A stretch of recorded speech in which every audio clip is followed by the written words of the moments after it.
दोस्तों, welcome to Tryst with Law. We all made a tryst with law sometime in our life and that's why we are here. दोस्तों, ये सोचने की बात है कि लॉ में दो पार्ट्स हैं, एक तो लीगल एजुकेशन और एक लीगल प्रैक्टिस है. Both reinforce each other. मतलब law is a professional degree, तो जो प्रैक्टिस हो रहा है उसी को थ्योरी में उसी तरह से पढ़ाना चाहिए. और जो थ्योरी में जो नए इनपुट्स आ रहे हैं, because students brain is fertile, they come up with innovative ideas, तो इससे इनपुट लेकर वही प्रैक्टिस में अप्लाई करना चाहिए.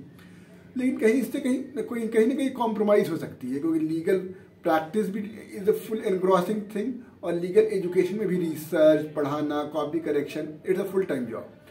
तो एक इसको to draw the balance between these two profession, bar council of India which regulates the legal profession and teaching, तो उसने एक रूल बनाया under section 49A of advocates act, जिसमें वो कहती है कि a practicing advocate can teach as a law teacher in any university recognized by UGC as long as वो हर रोज 3 घंटे से ज़्यादा ना पढ़ाए. अब दोस्तों हुआ ये कि कुछ टीचर्स थे लॉ फैकल्टी DU के ही, वो एनरोल कर लिया अपने को एडवोकेट्स की तरह, और वो अब दोनों काम कर रहे हैं, पढ़ा भी रहे हैं फुल टाइम और प्रैक्टिसिंग एडवोकेट भी है. तो जब ये बार काउंसिल ऑफ इंडिया को पता चला तो सुओ मोटो कॉग्निजेंस लेकर उसको उनके नाम को रिमूव करने लगी. तो एक पिटीशन फाइल हुई दिल्ली हाई कोर्ट में, Anees Ahmad versus university of Delhi, और ये 2002 का केस है. तो दोस्तों ये बहुत सिंपल सी बात है. इसमें सबसे पहले तो कोर्ट वही सब कंडीशन दिए गए कि उनके राइट से पढ़ाने के. दूसरी बात है, ये भी कहीं कहा गया कि आप बेसिकली फुल टाइम टीचर्स भी हैं, उनको दिन भर में 3 घंटे से ज़्यादा नहीं पढ़ाना होता. तो क्यों part time teachers, full time teachers, ये जो क्लासिफिकेशन है ये आर्बिट्रेरी है. लेकिन इन सब के बाद कोर्ट ये कहती है कि सबसे पहली बात कि हम 1979 रूल्स को कहीं चैलेंज नहीं किया जा रहा है, तो विल प्रिज्यूम कि वो सही है. दूसरी बात, कोर्ट वही कहती है कि the best rule of interpretation is the literal rule, और इसके लिए कोई ये देवकी नंदन प्रसाद का जजमेंट उसने कोर्ट किया कि अगर the court will not go beyond the terms of the statute as long as they are clear. और लॉ का मतलब सब, जैसे law also include the rules, delegated legislation भी आते हैं. तो कोर्ट कहती है कि यहाँ पर क्लियर है कि अगर आप पढ़ा रहे हैं और आप प्रैक्टिसिंग एडवोकेट है तो आप 3 घंटे से ज़्यादा नहीं पढ़ा सकते हैं, मतलब पार्ट टाइम टीचिंग ही आप कर सकते हैं. तो अब कोर्ट ये कहती है. दूसरी बात, कोर्ट ने ये कहा कि एक और बात, जैसे अच्छा दोस्तों ये बात बताइएगा, हम जनरली ये कहते हैं कि one who seeks equity must do equity और you must come to court of law with clean hands.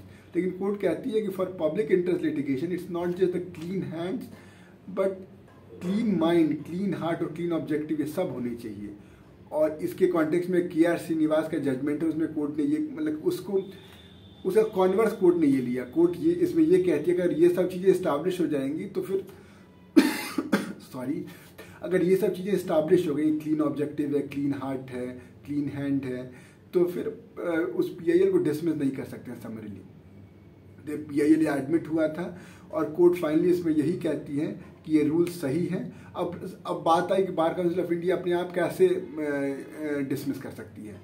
तो कोर्ट ये कहती है कि उनके पास पावर है, और उसके अलावा अगर उनको रेगुलेट करने का पावर है, और अगर रेगुलेट करने में अगर उनको हटाना है तो वो ऑब्वियसली हटाएंगे, नहीं तो उनका पावर ऑफ रेगुलेशन तो कम हो जाएगा. एक बड़ी बात दोस्तों ये है कि सेक्शन 26 जो है, उसमें सेक्शन 26 ऑफ एडवोकेट्स एक्ट, उसमें 1964 में एक प्रोवाइजो ऐड हुआ था, जिसमें ये कहा गया कि अगर कोई मिस रिप्रेजेंटेशन के थ्रू ऐड हो, कोई अपने को एनरोल कर लिया है, तो स्टेट बार काउंसिल या उसके बाद बार काउंसिल ऑफ इंडिया उसको सुओ मोटो हटा सकती है, उनको एनरोल मतलब कि उनके रजिस्टर हटा सकती है. अब हमारे मतलब केस मटेरियल में क्यों नहीं है, मतलब कि ये एक आर्ग्यूमेंट था, जिसके जो argument bar council of India को देना चाहिए था, लेकिन इसमें नहीं दिया है. बट वी कैन अंडरस्टैंड कि हाँ वो कर सकती है, वो एम्पावर्ड है करने के लिए. दोस्तों एक और बात, इस केस में को आप पढ़ेंगे तो एक और बात आपको सोचना चाहिए. इसमें कोर्ट ये कहती है कि अगर एक ऑब्जर्वेशन है कि अगर कोई कहीं सैलरीड एम्प्लॉई है कोई, तो उसको अपनी he will have to give up his legal practice. मतलब he cannot simultaneously, being a salaried employee of any firm or any office, any company, he cannot practice. और दोस्तों प्रैक्टिस हमारे उस बार काउंसिल ऑफ इंडिया वाला जो case था AK Balaji, उसमें practice का मतलब सब होता है, all encompassing, not just appearing in court but also drafting, chamber में किसी को एडवाइस देना. तो दोस्तों ये जो लीगल फॉर्म्स में जो लॉयर्स इन्वॉल्व होते हैं, इट्स ट्रू कि वो कोर्ट में प्रैक्टिस नहीं करते हैं उस समय, लेकिन बाकी सभी काम तो करते हैं जो कि प्रैक्टिस के डेफिनेशन के अंडर आएगा, गिवन कि वो प्रैक्टिस ऑल इनकम्पासिंग होता है। कोर्ट ही ने कहा है कि बालाजी वाले केस में। तो दोस्तों ये सोचने की बात है कि ऐसा क्या, अगर आपको पता चले तो आप जरूर बताइए कि जो फर्म्स में जो लोग हैं उनको क्या, उनके साथ प्रैक्टिस वो क्या करते हैं। दोस्तों आई होप आपको वीडियो अच्छी लगी होगी, और मिलते हैं एक नए वीडियो में एक नए केस के साथ। Till then let's continue with actress with law. चलो बाय।